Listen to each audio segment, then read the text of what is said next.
When I was a child, there were always reliable signs of Christmas. One of them was our headmaster, Mr. Johnston of Cheadle School, my secondary school headmaster, sending us off for the holidays with a cheery, "Have a merry pagan festival, you all," because he was a Quaker, you see, and felt he could be superior about that.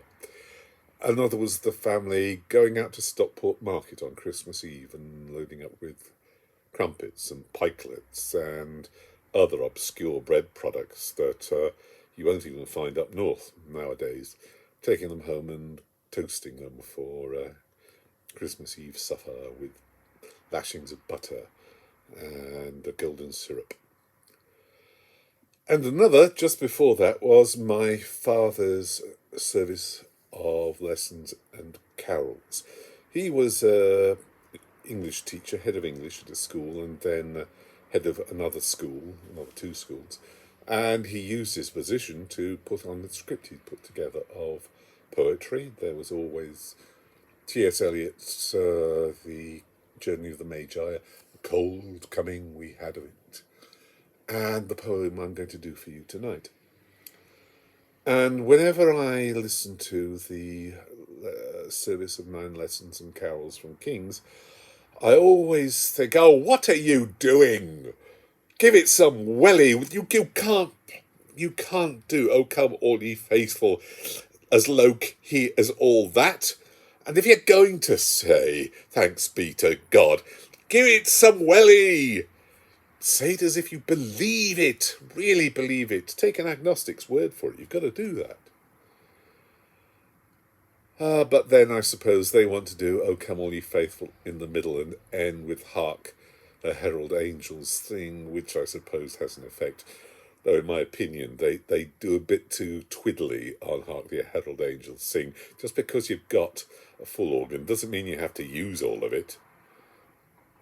Be this as it may, I've heard "Oh come all ye faithful" a lot more full-throated at the end of one of my father's productions, just before, maybe it's an effect of the fact it was done just before the congregation, or rather audience, were released to go and have mince pies and mulled wine. Cheers. Nonetheless, that remained with me for a long time, and it's a fact that I'm still envious of the children who got to do all this wonderful verse and Bible readings and what have you.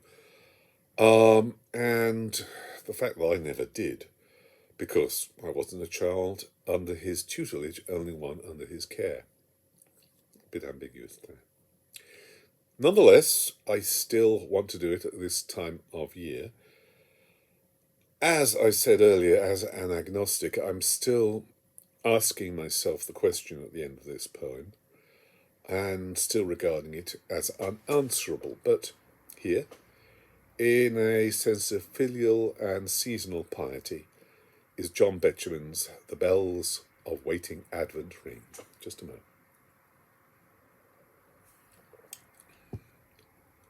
The bells of waiting Advent ring.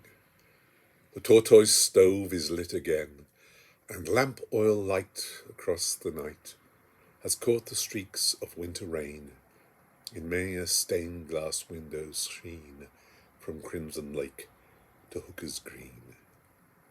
The holly in the windy hedge, and round the manor house the yew will soon be stripped to deck the ledge, the altar, font and arch and pew, so that the villagers can say that church looks nice on Christmas Day. Provincial public houses blaze, and corporation tramcars clang. On lighted tenements I gaze, where paper decorations hang, and bunting in the red town hall says "Merry Christmas to you all."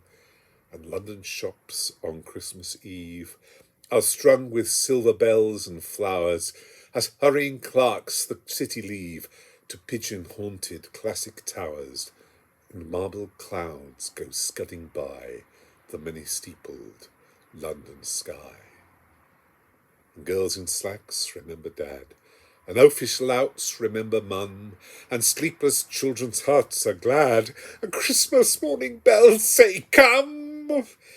even to shining ones who dwell safe in the Dorchester Hotel. And is it true? And is it true?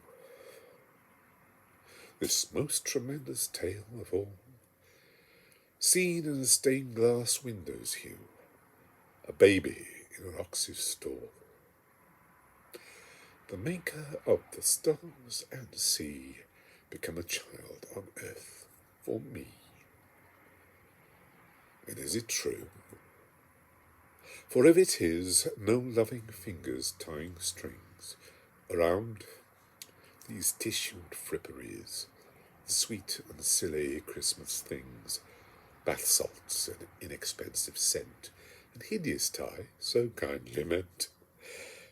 No love that in a family dwells, no carolling in frosty air, nor all the steeple-shaking bells can with this simple truth compare, that God was man in Palestine and lives today in bread and wine.